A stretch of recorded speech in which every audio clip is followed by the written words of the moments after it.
আপনি কি জানেন মৃত ব্যক্তিরা কখন বুঝতে পারে যে তারা মারা গেছে? মৃত ব্যক্তিরা প্রথমে বুঝতে পারে না যে সে মারা গেছে। মৃত ব্যক্তির মৃত্যুর পরে আত্মীয় স্বজনের কান্নাকাটি, গোসল দেওয়া, কাফন পরানো, এমনকি কবর দেওয়ার আগ পর্যন্ত সে মনে করে মৃত্যুর স্বপ্ন দেখতেছে। এমন অবস্থায় সে চিৎকার করে সাহায্যের জন্য বা তার স্বপ্ন ভাঙানোর জন্য। কিন্তু আফসোস, কেউ তার চিৎকার শুনতে পায় না।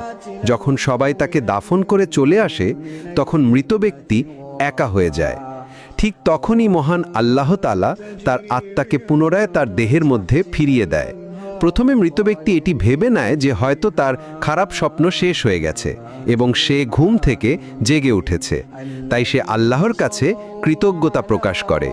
এরপর সে তার শরীর স্পর্শ করতে থাকে, যা কিনা সবেমাত্র দাফন করা হয়েছে। তখন সে বলতে থাকে, আমার শার্ট কোথায়, আমার প্যান্ট কোথায়?